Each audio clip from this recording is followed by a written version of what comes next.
आज हम उन आम चुनौतियों के बारे में बात करते हैं जिनका सामना हम सभी अपने दैनिक जीवन में कर रहे हैं। चाहे आप एक छात्र हों, एक पेशेवर हों या अपने परिवार की देखभाल कर रहे हों, आज का जीवन दबावों और अपेक्षाओं से भरा हुआ है। हम में से कई लोग लगातार तनाव और ओवरथिंकिंग से जूझ रहे हैं। हमेशा अगले काम की चिंता, भविष्य की फिक्र या फिर पुरानी गलतियों के बारे में सोचते रहते हैं।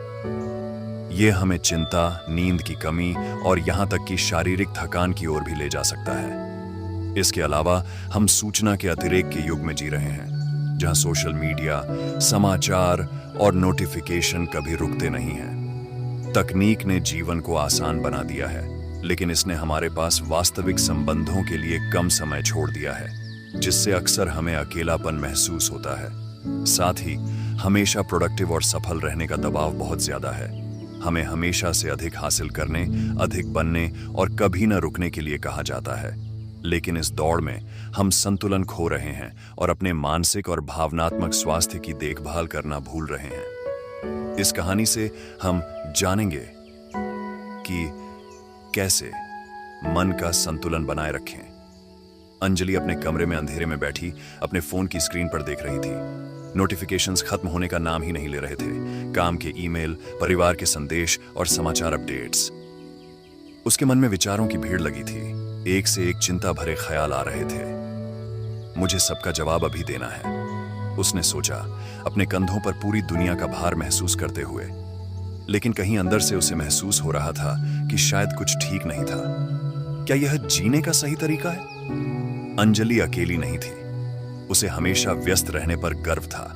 बैठकों से लेकर सामाजिक आयोजनों तक हर संदेश का जवाब देना और सभी का ख्याल रखना।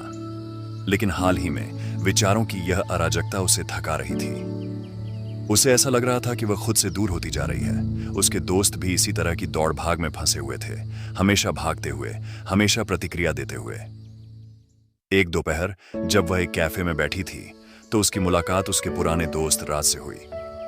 राज शांत और स्थिर दिखाई दे रहा था। धीरे धीरे अपनी कॉफी की चुस्कियां लेते हुए उसकी आंखों में एक शांति थी। अंजलि, तुम थोड़ी परेशान लग रही हो, राज ने उसकी बेचैनी को भांपते हुए कहा।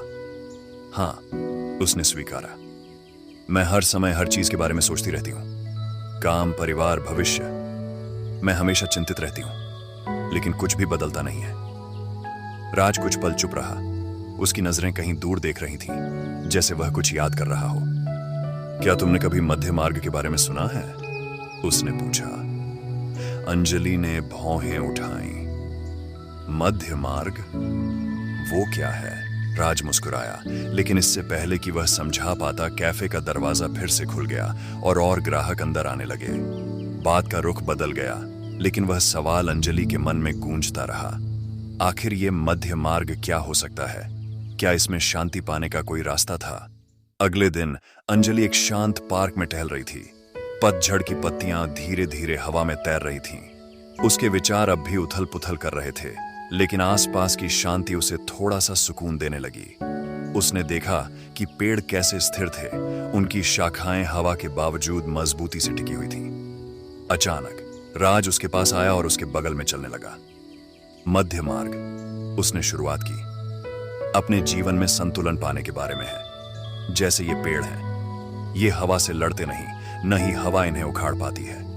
वे हवा के साथ झुकते हैं, लेकिन अपनी जड़ों में स्थिर रहते हैं। हमारे मन को भी यही चाहिए, संतुलन। अंजलि का दिल तेजी से धड़कने लगा।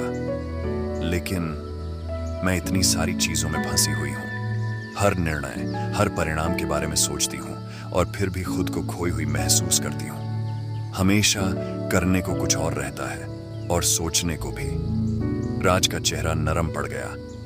मैं समझता हूं। देखो, समस्या बाहर की दुनिया में नहीं है, ये हमारी प्रतिक्रिया में है। हम या तो विचारों से चिपक जाते हैं या उन्हें दूर धकेल देते हैं। मध्य मार्ग हमें सिखाता है कि न तो अपने विचारों के वश में रहें, न ही उन्हें पूरी तरह अस्वीकार करें। बस उन्हें देखें, बिना उनसे जुड़े। जब तुम अपने मन से लड़ना छोड़ देती हो, तभी तुम्हें शांति मिलने लगती है। अंजलि ने अंदर ही अंदर कुछ बदलता हुआ महसूस किया। हफ्तों में पहली बार उसे एक हल्का सा सुकून महसूस हुआ। क्या यह वाकई इतना सरल हो सकता है? राज ने कहा, शुरुआत छोटे छोटे कदमों से करो अंजलि। हर पल अपने आप से जुड़ो। क्या तुम तनाव या लगाव से प्रतिक्रिया कर रही हो, या बस देख रही हो और छोड़ रही हो? जब भी तुम बहुत अधिक परेशान हो, रुक जाओ, गहरी सांस लो, खुद से पूछो, क्या यह चिंता अभी जरूरी है? क्या मैं इस पल में शांति पा सकती हूं? अंजलि ने धीरे से सिर हिलाया। उसने पहले भी ध्यान के बारे में सुना था, लेकिन कभी समझा नहीं था कि यह सच्चे संतुलन का मार्ग कैसे हो सकता है। आने वाले हफ्तों में अंजलि ने इस संतुलन का अभ्यास करना शुरू किया। वह खुद को बस सांस लेने, अपने विचारों को बिना किसी निर्णय के सुनने और उन्हें पेड़ों की तरह हवा में बहने देने के लिए समय देती थी। धीरे धीरे उसने अपने अंदर बदलाव महसूस किया। अराजकता खत्म नहीं हुई थी, लेकिन उसके प्रति उसकी प्रतिक्रिया अब नरम हो गई थी। उसने पाया कि अब वह बातचीत में अधिक मौजूद है, काम में अधिक केंद्रित है और रिश्तों में शांत है। उसे समझ आ गया कि कुंजी हर चीज को नियंत्रित करने में नहीं है, बल्कि जीवन के उतार चढ़ाव को एक शांत मन से अपनाने में है। अंजलि की यात्रा समाप्त नहीं हुई थी। उसके सामने अभी भी चुनौतियां थीं, लेकिन हर कदम पर मध्य मार्ग उसे अधिक स्पष्टता और शांति की ओर मार्गदर्शन करता रहा। और जहां तक राज्य का सवाल था, वह उसे हमेशा याद दिलाता था कि कभी कभी जो उत्तर हम ढूंढते हैं वो और अधिक करने में नहीं, बल्कि हमारे भीतर संतुलन पाने में होते हैं। मध्य मार्ग जीवन की चुनौतियों से इनकार करने या उसमें डूबने का नहीं है। यह बीच का रास्ता खोजने के बारे में है, जहां हम अपने विचारों को बिना जुड़ाव के देख सकते हैं, इरादे से कार्य कर सकते हैं और अपने भीतर और दुनिया के साथ सामंजस्य में रह सकते हैं।